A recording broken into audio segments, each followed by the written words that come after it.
네, 오늘의 앵커 브리핑에서는요. 이번 주에 가장 뜨거운 감자로 떠올랐던 그린란드 문제를 좀 더 깊게 살펴볼까 합니다. 자, 일단 트럼프 대통령이 그린란드에 대해서 무력 사용도 불사하겠다. 이게 백악관에서 흘러나왔죠. 그리고 난 다음에 이게 발칵 뒤집혔는데 근데 여기에 대해서 유럽이 반응하면서 그린란드에 8개 국가가 파병을 하기도 했고요. 이 과정에서 트럼프 대통령이 관세를 부과하겠다 이렇게 엄포를 놓게 됐습니다. 하지만 갑자기 크게 바뀌었죠. 1월 21일 다보스 포럼에서 무력 사용은 하지 않겠다 이렇게 얘기를 했고요. 그리고 유럽 국가들에 대한 관세도 철회하겠다 이렇게 얘기를 하면서 트럼프 대통령과 유럽 사이에서 그린란드 문제에 전격 합의가 이루어졌다 이렇게 약간 희소식이 들려왔습니다.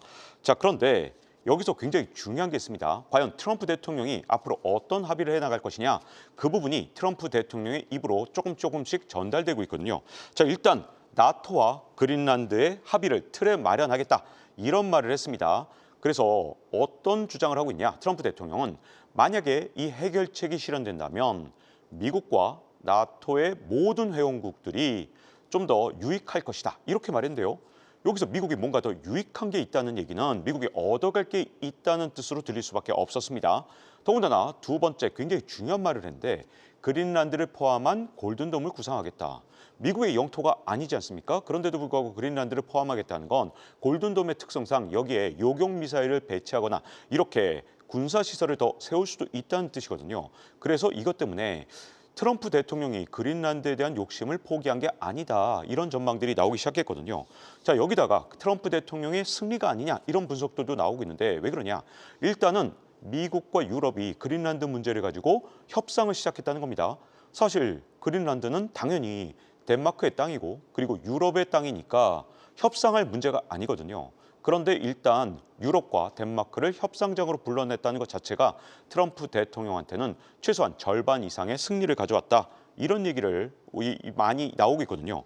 자, 트럼프가 노린 두 가지, 그린란드에서 노리는 건 딱 두 개죠. 첫 번째는 그린란드 자원과 북극해를 개척하는 이 두 번째가 굉장히 중요한데요. 그런데 트럼프 입장에서는 그린란드의 원주민을 통제하거나 아니면 그들의 노동력이 필요하냐? 전혀 그렇지 않거든요. 트럼프한테는 그린란드 원주민이 오히려 부담일 뿐입니다.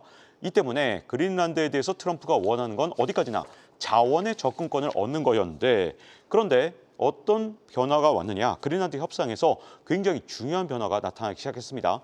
일단 히토류 매장량부터 먼저 따져보겠습니다. 히토류 같은 경우에 중국은 무려 4,400만 톤이 있고요. 미국은 히토류가 적은 편은 아닙니다만 190만 톤이기 때문에 중국보다 훨씬 적습니다.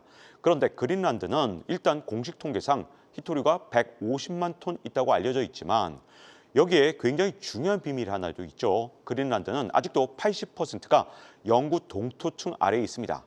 그래서 지질학자들의 추정 결과로는 실제로 매장량이 3,600만 톤이 있을 텐데 아직은 영구 동토층 밑에 있기 때문에 이게 드러나지 않았지만 이제 지구 온난화가 가속화되면 그 땅이 드러나면서 이제 엄청난 히토류를 개발할 수 있다 이렇게 추정하고 있거든요.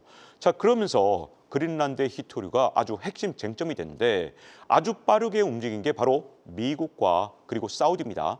둘이서 같이 연계를 시작했는데요. 어떻게 연결하기 시작했냐? 삼각 동맹 같은 걸 만들고 싶어 하는 것 같습니다. 미국과 그린란드 그리고 사우디까지 함께 모여진 건데 사실 그린란드에서 히토류가 나온다 하더라도 원주민들이 정제를 그린란드 땅에서 하는 건 반대를 할 수밖에 없습니다. 왜냐하면 그린란드 같은 경우는 이제서야 영구 동토층이 드러나는 정말로 자연 그대로인 땅이거든요. 거기서 정제를 하게 되면 방사성 물질들이 나오게 되는데 근데 사우디가 자원을 했습니다. 어떤 자원이냐? 그린란드에서 생산된 히토류 그 원광을 우리 땅 사우디에서 정제할 수 있다. 이렇게 자원한 건데 1월 15일에 아주 중요한 발표가 있었죠. 미국 기업 크리티컬 메탈스라는 기업이 사우디에 15억 달러 규모의 히토류 정제 시설을 건설하겠다. 이렇게 합의했다는 발표를 했고요. 그리고 1월 22일에는 그린란드 현지 시범 공장에 비즈니스 콜을 해서 이게 질의응답까지 했단 말입니다. 그러다 보니까 이제 빠른 속도로 히토류 정제 시설까지 논의가 되고 있는 게 아니냐 이런 얘기가 나오고 있거든요. 그런데 이렇게 정제된 히토리를 쓰는 건 결국 우리 한국일 가능성이 굉장히 큽니다. 왜냐하면 미국은 제조업이 발달하지 않았기 때문에 히토리를 이렇게 정제한다 하더라도 미국 기업들이 직접 히토리를 사용하는 비중보다는 우리나라나 대만이나 일본 등을 거칠 가능성이 굉장히 큰데요. 우리나라 기업의 이 밸류체인상 한국 기업이 이 히토리를 사용할 가능성이 굉장히 크다고 볼 수 있거든요. 그래서 앞으로 이 밸류체인에 우리 한국도 연결돼 있기 때문에 앞으로 이제 그린란드에서 어떤 변화가 일어날지가 한국의 제조업체에도 큰 영향을 미칠 것으로 보여집니다. 더군다나 그린란드에서 두 번째 골든돔 계획이 현재 추진되고 있죠.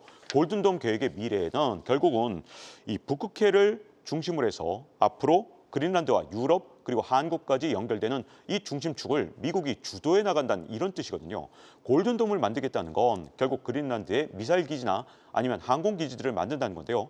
이것 때문에 앞으로 북극해에서 굉장히 큰 변화가 있을 수밖에 없고 결국 북극해의 서쪽 끝에 유럽과 그린란드가 있다면 동쪽 끝에는 우리 한국이 있기 때문에 앞으로 북극해 개발에서 굉장히 중요한 변수들이 나타날 가능성이 높습니다.